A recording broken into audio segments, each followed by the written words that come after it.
नमस्कार, स्वदेश न्यूज की खास पेशकश बातें सितारों की में आप सभी का स्वागत है। मैं हूं भागीरथ साहू। बातें सितारों की में आज हम रूबरू होंगे 5 स्टार चॉकलेट के ऐड में सुरेश रमेश के लोकप्रिय किरदार में रमेश की भूमिका निभाने वाले राणा प्रताप सेंगर से। राणा प्रताप सेंगर का जन्म मध्य प्रदेश के जबलपुर में हुआ।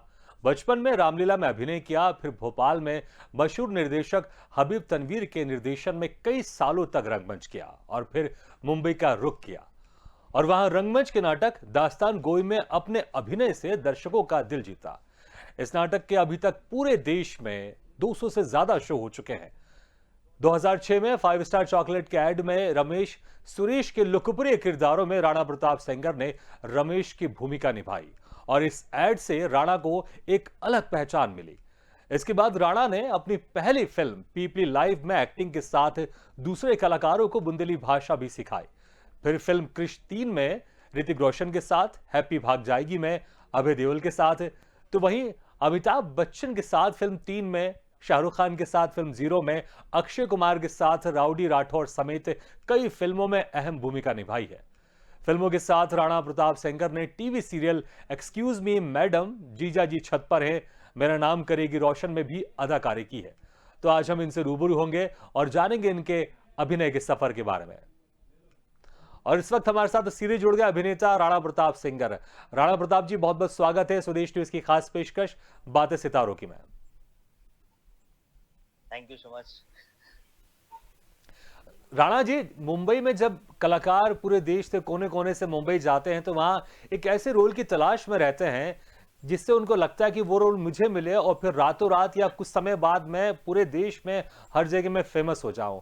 और ऐसा ही एक 2006 में आपके साथ हुआ। आपको 5 स्टार का ऐड मिला जिसमें जो लोकप्रिय किरदार थे रमेश सुरेश, इसमें आपने रमेश की भूमिका निभाई। तो क्या कुछ था, कैसे आपको ये रियल रोल मिला और जब आप इसकी शूटिंग कर रहे थे तो डायरेक्टर की तरफ से क्या कुछ बोला गया था आपको इस रोल को लेकर कि इसमें इस तरह से अदाकारी करने, ये किरदार इस तरह से है? इसका छह दिन ऑडिशन चला था हम्म। और उसके बाद तकरीबन 100-150 लोगों ने ऑडिशन दिया था। हम्म। पहले दिन जब मैं ऑडिशन करने गया तो उसने तो मुझे मना कर दिया, हम्म। बोला कि यू आर नॉट फिट। हम्म। तो मैंने बोला कि ठीक है। वहां पे क्योंकि उस जमाने में ऐड जब बनते थे तो बल्ले शल्ले अच्छे खूबसूरत से चेहरे होते थे जी। और जब मैंने ये ऐड किया था तो मैं, हालांकि खूबसूरत की परिभाषा कुछ अलग है, तो मैं बड़ा पतला दुबला सा वैसा दिख रहा था। हम्म। तो मैं पहले दिन तो उसने मना कर दिया, तो मैं दूसरे दिन फिर गया। हाँ। दूसरे दिन जब गया तो उसने बोला कि मैंने तेरे को कल मना किया था ना, तू फिट नहीं है, तू जा। अब मैं फिर चला आया। हाँ। तीसरे दिन मुझे लगा कि नहीं, मुझे आज फिर जाना चाहिए, भले मना ही करेगा और क्या करेगा, ये हम्म। है और कुछ नहीं। मैं तीसरे दिन गया और उस दिन मैं थोड़ा सा इस तरह का चश्मा पहना और तेल वेल चेहरे बालों में लगाया हाँ। और मैं गया उसके पास। तो बोला तू नॉट फिट, तू नॉट फिट, ऐसे करके।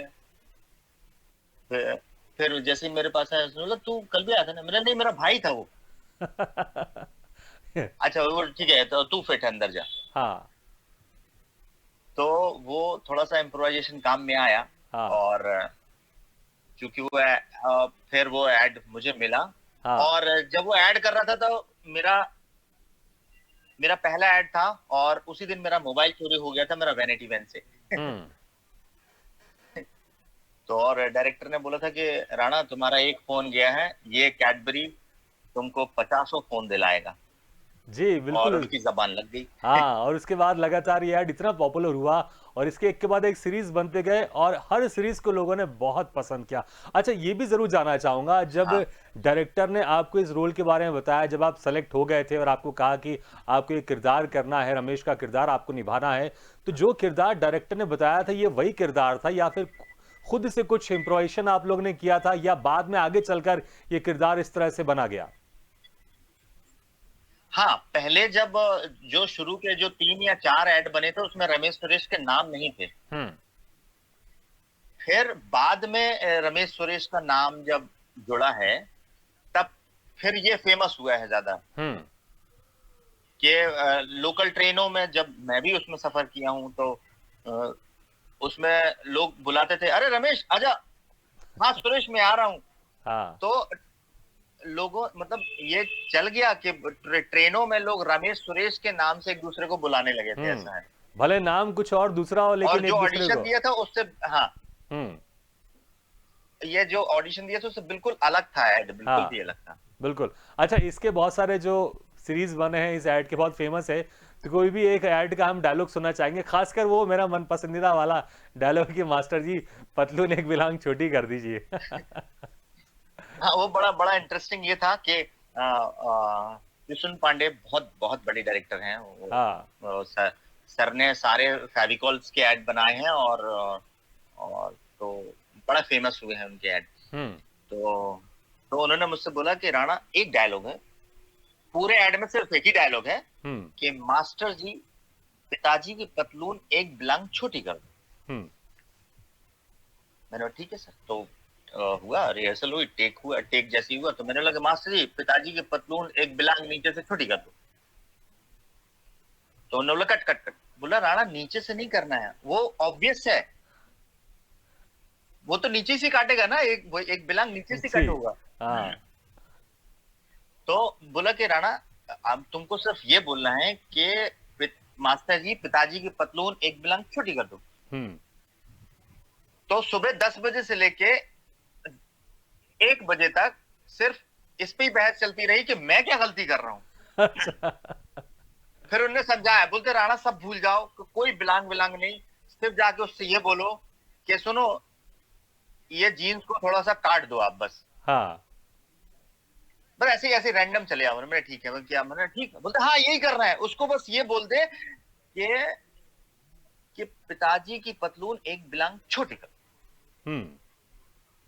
तो वो, और उसके बाद लोगों ने गूगल में सर्च करना शुरू कर दिया कि ये एक बिलांग होता क्या है। अच्छा, उसी तो अंदाज वो में, वहां से वो काफी फेमस है। जिस अंदाज में आपने ऐड में कहा था ये एक लाइन आप बोल दीजिए, हालांकि हमें समझ में आ गया कि इस एक लाइन के लिए कितने घंटों आप लोग ने मशक्कत की थी।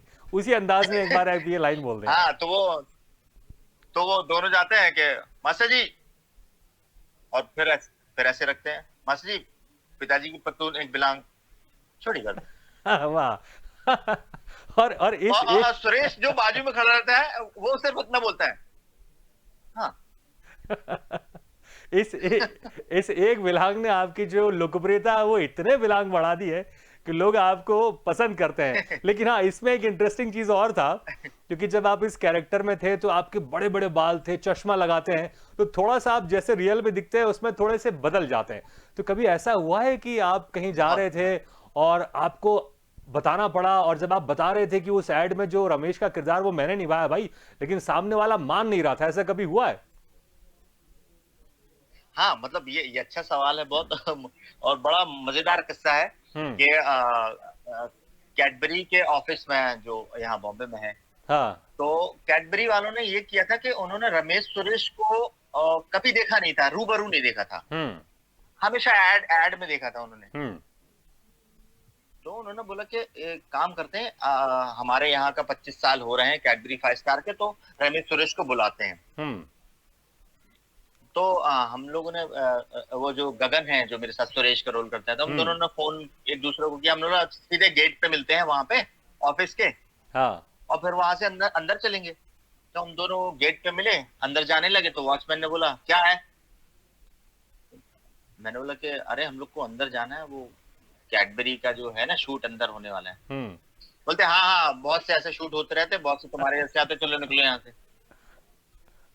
मैंने बोला अरे हम लोग रमेश सुरेश है। कहता हाँ 2 रमेश सुरेश अंदर भी हैं, वो आ चुके हैं सवेरे से। तो मैंने बोला अरे अब क्या करें, अब समझ में नहीं आ रहा इसको क्या है। और बंबई में आप डायरेक्टर से मिलना बहुत आसान है, लेकिन इस हाँ, वॉचमैन से मिलना, मतलब वॉचमैन से पहले बहस कर लिया आपने तो डायरेक्टर से आप आराम बिल्कुल। से मिल लोगे। मतलब कि डायरेक्टर से मिलना आप आसान है, आपको हो लेकिन सकता फिल्म वॉचमैन मिल की जाए। नजरों से बच के डायरेक्टर से मिलना ये बड़ा मुश्किल है। हाँ हाँ हाँ, ये वो है।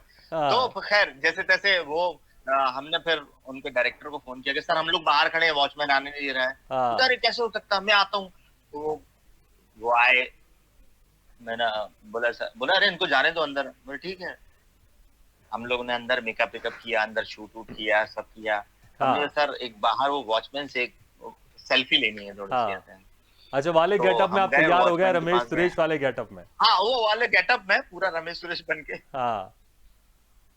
गए उनके पास। हमने बोला सर हम ही लोग हैं वो रमेश सुरेश। अरे सर शर्मिंदा कर रहे हैं sir, I am sorry sir, मैं पहचान नहीं पाया को। मैंने बोला ये हमारी ये हमारे साथ ऐसा होता है, किस्मत खराब है हमारी कि हमको ऐसे में कोई नहीं पहचानता है ऐसे। बिल्कुल, लेकिन बिल्कुल वो जरूर है कि आपका जो जो रियल चेहरा है वो नहीं पहचानते, लेकिन लोकप्रियता तो आप ही की है। आप ही ने उस पर इस किरदार को निभाया है। जी जी जी। अच्छा, उसके बाद लगातार फिर आप जी। फिल्म करते गए। जो फिल्म 3 आई थी जिसमें अमिताभ बच्चन मुख्य भूमिका में थे, इसमें आपने उनके साथ अभिनय भी किया है। तो कैसा रहा आपके साथ एक्सपीरियंस उनके साथ काम करने का? वो तो अब मतलब बोलते हैं ना कि आपने भगवान को नहीं देखा होगा, हाँ। लेकिन वैसा महसूस किया होगा। तो मेरा उनके साथ जो शॉट था हम्म। कि मैं यहाँ बीड़ी पी रहा हूँ और वो पीछे से आते हैं और वो मुझसे कुछ मतलब रिक्वेस्ट कर रहे हैं कि सुनो यार प्लीज मेरा काम कर दे यार किसी जी। तरह से।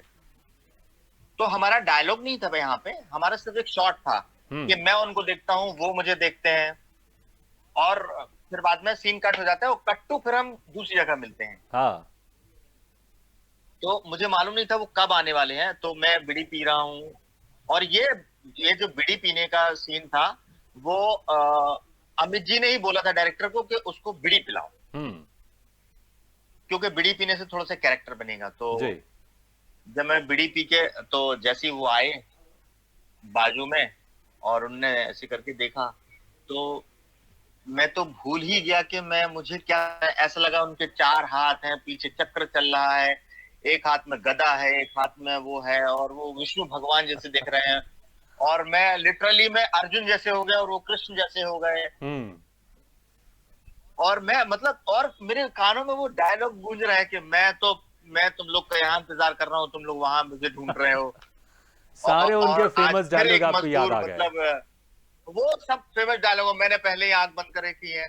शोले के डायलॉग के, वो तुम्हारा नाम क्या है बसंती, ये सब गूंज रहा है मेरे कानों में। हाँ। मैं बोला बाप रे, अरे बाबा कैसा हो रहा है मेरे साथ। हम्म। तो खैर फिर वो सीन हुआ किसी तरह से। बिल्कुल, और सीन हुआ, और इस और सीन में फिर मैंने आपने बोला I am so Amitabh sorry. Bachchan से घूस लिया।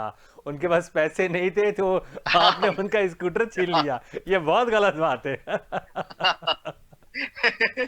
मैंने उनसे बोला सर मैं आपके सामने बीड़ी पी रहा हूँ और आई एम सो सॉरी। कहते नहीं वो मैंने ही बोला है कि उसको बीड़ी पिलाओ, थोड़ा सा हाँ। अच्छा लगेगा।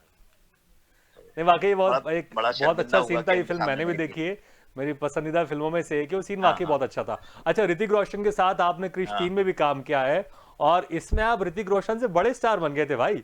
क्योंकि इसमें आपकी वजह से डायरेक्टर ने ऋतिक रोशन को बिठा के रखा कि बैठो, पहले राणा प्रताप का सीन मुझे लेने दो। तो ये चमत्कार कैसे हो गया? नहीं वो किस्सा ऐसा था कि मेरी कास्टिंग बहुत पहले हो गई थी, हाँ। 1-2 महीने पहले। अच्छा, पहले लेकिन मैं इसमें दर्शकों को मेरा ये भी एक शो जरूर, चल रहा था। जी राणा जी, इसमें दर्शकों को मैं ये बताना चाहूंगा, इसमें जो आपका किरदार था, जब ऋतिक रोशन प्रियंका चोपड़ा को आइसक्रीम खिलाता है, तो आइसक्रीम खिलाने वाले वो थे हाँ आप। राजपाल यादव भी और था। जी। हाँ बिल्कुल, तो आइसक्रीम खिलाने वाले वो थे आप, कि जो आप प्रियंका चोपड़ा को आइसक्रीम खिला रहे थे, लेकिन बीच में छिपकली मैन आ गया, उसने आइसक्रीम खिलाने नहीं दिया आपको। हाँ। जी, फिर कैसा वो अब तो वाला किस्सा वाकया ये बताया हुआ कि आप। हाँ वो मेरा शो था काला घोड़ा फेस्टिवल में। बॉम्बे का एक बहुत बड़ा काला घोड़ा फेस्टिवल होता है। हाँ। वहाँ पे बहुत सारे नाटक, म्यूजिक, पेंटिंग, बहुत बहुत अ, तो वहां पे मेरा शो था। हम्म। तो वो शो मेरा ऑलरेडी पहले से फिक्स था। मैंने प्रोडक्शन को बोल दिया था कि मेरा इस तारीख को शो है, हम्म। तो मेरा शूट थोड़ा सा आगे पीछे थोड़ा कर लेना, एडजस्ट कर लेना। बोलता नहीं सर अभी तो बहुत टाइम है, मैं आपको बताऊंगा। हम्म। और ये है, लेकिन वो इत्तेफाक से ऐसा हुआ कि शो के एक दिन पहले मेरा शूट हो गया, और वो हम्म। शूट था मेरा क्या बोलते हैं रामोजी हैदराबाद में। हम्म। अब वहां पे तो किसी ने असिस्टेंट, मेरा शूट शुरू हुआ सुबह 10 बजे से। हम्म। अब जाके राकेश जी को बोला कि सर इसकी तो फ्लाइट है शाम को 6 बजे। तो वो मुझे बुलाया राकेश रोशन जी ने। हाँ भाई, क्या हो गया, तेरा शूट हुआ, वो शो है? मैंने, सर मेरा शो है, मैंने पहले ही बता दिया था। हाँ। हाँ मुझे पता तो चला है। अब तो एक काम करो, पहले तेरा शॉट ले लेते हैं। और डुग्गू डुग्गू बोलते हैं ऋतिक रोशन ऋतिक को। रोशन को, हाँ। तो हाँ, और इत्तेफाक की बात यह है, मेरा बर्थडे और उनका बर्थडे एक ही दिन आता है, क्या 10 बात है, वाह। जनवरी को। ग्रेट। हम्म। तो मैंने बोला कि सर वो शूट मेरा शो है और मैं शो नहीं छोड़ सकता, उसका कमिटमेंट बहुत पहले हाँ। से था। बोला नहीं नहीं, तू चिंता नहीं कर, वो डुग्गू को बोलो वो थोड़ा वेट करे, और पहले मैं स्टार का शॉट ले लेता हूँ मैं। मैंने, सर ऐसा मत बोलिए। बोलते नहीं नहीं, तू शो कर रहा है उसमें, तू स्टार है ना, तो नहीं, वाकई आपने ये भी तो जरूर वो बताया कि कर देखिए, पहले तो। जितने बड़े डायरेक्टर एक्टर होते हैं वो कितने हम्बल होते हैं। हमको लगता है कि वो स्टार हैं, अपने बहुत स्टारडम में ज्यादा, जीते, लेकिन कितने हम्बल है। देखिए बहुत। कि आपने रिक्वेस्ट किया और उन्होंने उस नहीं नहीं, उन्होंने बहुत जी, बहुत रिस्पेक्ट के साथ वो किया। बिल्कुल हाँ रिक्वेस्ट को एक्सेप्ट किया और आपका जो हम्म, सीन है ऋतिक रोशन को बिठाकर पहले आपके सीन हाँ करवाया। हाँ अच्छा, सलमान हाँ। खान के साथ भी बड़ा इंटरेस्टिंग नहीं वाकया हुआ था। उनके साथ आप एक एड फिल्म कर रहे थे और उसमें कुछ डायलॉग था, तो डायलॉग कुछ और हाँ। था, लेकिन सलमान खान की नजर आप पर पड़ी और उन्होंने कहा कि अरे ये तो मेरा भाई अरबाज खान की तरह दिखता है, फिर वो डायलॉग चेंज कर दिया था उन्होंने। तो क्या कुछ वाकया था, ये बताया आप। हाँ हाँ। ये थम्स अप का शूट था। हाँ। तो वो ट्रक ट्रक को सलमान खान जो है वो उससे हेलीकॉप्टर से उठा के वहां शॉप में ले जाते हैं। हम्म। तो सुबह सुबह का टाइम था वो, 10-11 बजे करीब। तो मैं अपने ट्रक के पास खड़ा था। हम्म। तो और सलमान जी वहां खड़े थे दूसरी जगह। तो मैंने उनको देखा, मैंने विश किया उनको। हम्म। तो उन्होंने मुझे देखा लेकिन विश नहीं किया। हो सकता कुछ उनके चल हाँ, रहा शायद होगा सुना नहीं दिमाग हो में। या फिर किसी और ख्याल में हो।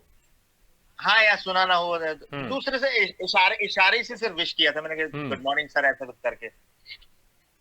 और फिर बाद में ये हो गया ये। उसके बाद अ, फिर वो पूरा क्रोमा शॉट था। तो वो हेलीकॉप्टर में ऊपर बैठे हैं और मैं नीचे ट्रक में हूँ। और हाँ। मैं ऊपर ऐसे करके देखता हूँ और वो मुझे नीचे देखते हैं और बोलते हैं कि तो यहाँ पे एक डायलॉग था कि बोलते हैं यार इसको क्या बोलना है, ब्रो बोलना है कि दोस्त बोलना है, डूड बोलना है, हम्म। बड़ी बड़ी बोलना है, ऐसा कुछ करके उन्होंने बोला।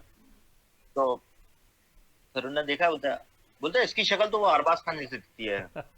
बोलता ब्रो बोल देता हूँ, ब्रो बोलता हूँ, मेरे को अच्छा लगेगा थोड़ा। तो फिर उन्होंने बोला कि ब्रो लिफ्ट चाहिए क्या? तो मैं ऐसे करता हूँ और वो फिर वो हुआ मेरे साथ। बिल्कुल, ये किस्सा जब आप बता रहे तो मैं भी वो देख रहा हूँ, बिल्कुल रिजेंबल तो होता है वैसे अरबाज खान से, आपका चेहरा मिलता है। हाँ बिल्कुल, मुस्कुराहट भी वैसे ही है आपकी। अच्छा, आपने बड़े बड़े सितारों के साथ काम किया, एक भी आप भी एक सितारा हैं, क्योंकि जिस एड ने आपको इतनी पॉपुलैरिटी दी, लोकप्रियता दी, आप भी एक सितारा बन चुके हैं ऑलरेडी। तो शाहरुख खान के साथ भी आपने काम किया है और इस सीन में कुछ इम्प्रोवाइजेशन किया था आपने, जो फिल्म जीरो थी, और वो इम्प्रोवाइजेशन बहुत पसंद आया शाहरुख खान को। और शाहरुख खान ने फिर कहा कि इस हाँ इम्प्रोवाइजेशन को रखो आप, और वो इस फिल्म में भी रहा। तो क्या कुछ हाँ सीन था और क्या ऐसा कुछ हो गया था कि आपको इम्प्रोवाइज करना पड़ा? हाँ। वो ऐसा था कि अ, उसमें मैं उस होटल का मैनेजर हूँ। हाँ। और तो शाहरुख खान जो है वो मेरे पास आके वो बोलते हैं कि मैं सिर्फ होटल में ये करूंगा, ये नहीं करूंगा, ये करूंगा, वो करूंगा, और पूरा पूरा वो लिख के मुझे दे देते हैं कि इसके अलावा कुछ नहीं होगा। मैं हम्म। ठीक है। लेकिन उसके बाद जो है वो पूरा मचा देते हैं वो। और पानी भी गिर रहा है, वो सीलिंग फट गई है हाँ, वो और ये धूम मच है। जाता है वहां पर। और वो अनुषा जी अलग, वो हाँ वो सारी चीजें। और मैं उनको डांटता हूँ कि देखो तुमने ये कर दिया, वो कर दिया, और ये तुमने क्या कागज में जो कुछ लिखा था उसमें से कुछ नहीं। तो जैसे ही मैंने जेब से निकाला तो फट गया। मैंने, देखो तुम्हारे चक्कर में कागज फट गया। तो अब वो मतलब जानबूझ के, मतलब वो ऐसे इत्तेफाक से फट गया हाँ, वैसे कर, मतलब वो तो मुझे कागज इम्प्रोवाइज करना फटना नहीं पड़ा। था। देखो तुम्हारे चक्कर में कागज फट गया। बिल्कुल, वो कागज फटना नहीं था फटना और वो नहीं था वो डायलॉग कागज। नहीं था, लेकिन कागज फट गया तो आपने इम्प्रोवाइज कर हाँ लिया। हाँ, इम्प्रोवाइज किया मैंने, देखो तुम्हारे चक्कर में कागज फट गया और ये। और वो अब कहा मैं बताऊं कि क्या क्या बोला है तुमने, ऐसे करके। तो वो सीन हुआ, फिर उसके हाँ बाद उस वो सीन वो पूरा शूट बड़ा टेक्निकल था, मतलब ऐसे हाँ कि एक जगह शाहरुख जी हैं, बिल्कुल। मैं हूँ, तो फिर एक हाँ ऐसा होता था कि शाहरुख जी नहीं है, सिर्फ मैं हूँ, फिर हम्म कोई नहीं है, सिर्फ कैमरा है, बिल्कुल, शूट कर क्योंकि रहा है ऐसे इसमें करके। शाहरुख खान को तो इसमें एक ड्वार्फ दिखाना था, बोना दिखाना था, तो वो सारी टेक्निकल तरह से हाँ, इसको शूट किया गया। अच्छा, फिल्म हैप्पी भाग जाई में, जो हैप्पी भाग जाएगी है, उसमें आप पाकिस्तानी गुंडे बने थे आप, और इसमें बड़ा ही डिफरेंट और इंटरेस्टिंग किरदार था। तो कुछ इसके संवाद अगर आपको हाँ, याद हाँ। हो या वही अंदाज याद हो, तो उसका हम उसी अंदाज में, पाकिस्तानी गुंडे के अंदाज में कुछ डायलॉग सुनना चाहेंगे आपसे। हाँ, नहीं वो तो मतलब वो 2015 में जी। की थी, हाँ तो तकरीबन 6-7 साल हो गए हैं। हाँ और तो उसमें तो वो गुंडा ऐसा है कि अपने आप को समझता है ऐसा कि वो पाकिस्तान का मतलब बहुत ही मतलब बड़ा वाला और 2-4 तुर्रम खां। लोगों को इकट्ठा कर, हाँ, बड़ा वाला। हम्म। और जो कि अपने मोहल्ले के लड़कों को 50-50 रुपए देके क्या तुम लोग साथ में रहा करो, बस ऐसा है और कुछ नहीं। हाँ और ये बात जो है मतलब वहाँ का जो हिंदुस्तान का जो वो है जिमी जिमी शेरगिल, हाँ वो मेरे संपर्क में आके बोलते हैं कि "अबे, तेरे को ऐसा ऐसा काम करना है।" अरे सर हो जाएगा, मैं तो पूरे पाकिस्तान को जानता हूँ ऐसा हाँ कैसे। तो वो किसी तरह वो लड़की को किडनैप कर लेते हैं। हाँ और फिर फिर फिर उसको बोलते हैं कि सर एक जगह अच्छा किसी से वो भी चल रही है कि हाँ कि माल तेरे पास कल पहुंच जाएगा। और वो ये स्टाइल वैसी थी कुछ शत्रुघ्न सिन्हा टाइप से। हाँ तो बिल्कुल वो सुनना जो चाहेंगे। मुदस्सर सर हैं जो डायरेक्टर थे उन्होंने, हाँ, तो उन्होंने बोला था कि थोड़ा सा ऐसा कि तू बहुत भारी आदमी है हाँ लेकिन है नहीं तू इतना। तेरे को डायलॉग ऐसा होना चाहिए, तो लोग माल माल कल पहुंच जाएगा वहां पे, अपना आदमी वहां भेज देना, पैसे देगा और पूरे सारे लड़कियों ले जाना वहां पे। तो ऐसा ऐसा कुछ था ऐसा था मामला। लेकिन बिल्कुल। और फिर तुरंत फिर कोई पीछे से आता, बोलता सर वो लड़की भाग गई। किताब है तुम लोग मेरा रशीद लाला का नाम दूंगा क्या, एक लड़की नहीं संभाली जा रही तुम लोगों से। और फिर वो तुरंत औकात में आ जाता है कि तुम बिल्कुल। इतने बड़े नहीं हो। जी जी। अच्छा, लगातार आप रंगमंच कर रहे हैं। एक आपका प्रसिद्ध हाँ, सुप्रसिद्ध नाटक है दास्तान गोई, इसके अभी तक 200 से ज्यादा शो हो चुके हैं, और अभी भी आप लगातार रंगमंच कर जी रहे हैं, जी, फिल्म कर रहे हैं, थिएटर कर हाँ रहे हैं, हाँ टीवी सीरियल्स कर रहे हैं, फिल्में कर रहे हैं। तो हाँ। इसका कोई दास्तान गोई का या कोई लगातार आप जो रंगमंच कर रहे हो, इसका कोई अगर संवाद आप हमारे दर्शकों को सुना दे तो बहुत अच्छा लगेगा। बिल्कुल बिल्कुल, दास्तान गोई जो है मतलब हम्म। इसमें हम 17 सेंचुरीज की स्टोरी सुनाते हैं, अमीर हमजा, जिसमें एक तरफ जादूगर हैं, एक तरफ अय्यार हैं। जी। तो उसमें कैसी मतलब उसमें एक अफरासियाब है, हाँ। एक अफरासियाब है जिसकी मतलब उसका एक कुआं है जिसमें बहुत सारे मच्छर हैं। हम्म। और वो एक चुटकी बजाता है, वो सारे मच्छर उड़ के बाहर आ जाते हैं और सैनिक बन जाते हैं। जी। और वो जादूगरों से अय्यारों से युद्ध करते हैं, हम्म। ये है। तो उसका उसका एक संवाद यह है कि गुलगुना कशाने आरजे शाहदे बयान कुछ इस तरह फरमाते हैं कि जब तिलिस्म के बादशाह अफरासियाब को पता चला कि महताब जादू का कत्ल हो चुका है, तो वो मारे गुस्से से थर थर कांपने लगा। अब हाल अफरासियाब का सुनिए कि उसकी अमलदारी में 60,000 मुल्क जादूगर और जादूगरनियों के आबाद हैं कि बादशाह उन मुल्कों के सब अफरासियाब की मुती उनके मिलकाद हैं। और उसके बनवाए हुए तिलिस्म होशरुबा में 3 हिस्से और 3 मकाम हैं। पहले हिस्से में पर्दा जुल्मात यानी अंधेरे का पर्दा, जिसमें बहुत सारे जादूगर इबादत और तपस्या करते हैं। और उसमें 3 इमारत बनी है कि जाहिर और बातिन तिलिस्म के दरमियान शहर यानी जादू से एक दरिया खींचा गया जिसको दरियाए खूने रवा कहते हैं। और वो दरिया पे एक इमारत बनी है धुएं की, जिसमें अव्वल दर्जे में उस इमारत में परिजादें शहनाइयां और कर्रानियां मुंह से लगाए खड़ी हैं। और दूसरे दर्जे में उस धुएं की इमारत में परियां झोली में मोती भरे खड़े दम बदम उन्हें उछाल कर फेंकती हैं कि मोती जाके दरिया में गिरते हैं और दरिया की मछलियां उन्हें मुंह में लिए यहाँ वहां तैरती फिरती हैं। और तीसरे दर्जे में धुएं की इमारत में कद्दावर जवान कौम के बहुत हबशी खूब, दो बहुत दो खूब। सफे हम बांधे इससे बा इससे शमशीरें हम बरहना समझ आपस सकते में हैं लड़ते राणा हैं। जी, हम समझ सकते हैं कि कितनी मेहनत करनी पड़ती है थिएटर में संवाद को याद करने के लिए, क्योंकि हम टीवी में फिल्मों में तो टेक के तहत हो जाता है कि कुछ गलत बोल दिया फिर से टेक कर लो, एक हाँ लाइन हाँ बोल लो टेक कर लो, कैमरा एंगल चेंज करो, लेकिन रंगमंच में लगातार इतना लंबा संवाद, और अभी तो आपने कुछ ही बिल्कुल भी बोला गुंजाइश है। नहीं है आपको बोलने हाँ, की। यहाँ पे तो बिल्कुल ठीक नहीं। अच्छा, समय कम है इसलिए आपसे हम विदा लेना चाहेंगे, लेकिन अंत में जाते जाते ये जरूर जी। कहना चाहूंगा कि आखिरी में आप हमारे दर्शकों को क्या कहना चाहेंगे रमेश के अंदाज में, एक शब्द में या एक सेंटेंस में? शब्द मैंने बोल दिया, आ, एक सेंटेंस में क्या कहना चाहेंगे आप? मैं ये कहूंगा कि परसाई जी ने एक बार लाइन बोली थी उन्होंने हाँ, लेकिन रमेश के अंदाज में। कि परिश्रम, रमेश के अंदाज में हाँ। कि दर्शकों, परिश्रम के सिवा कोई चारा नहीं है। बहुत बढ़िया, चलिए, बहुत बहुत शुक्रिया समय निकाल कर आपने हमसे बातचीत की, बहुत बहुत शुक्रिया आपका। Thank you so much. Thank you. तो बातें सितारों की में आज हम रूबरू हुए अभिनेता राणा प्रताप सेंगर से। अगले बार हम फिर किसी शख्सियत से मुलाकात करेंगे, तब तक के लिए दीजिए इजाजत, लेकिन खबरों का सिलसिला लगातार जारी, आप देखते रहिए स्वदेश न्यूज।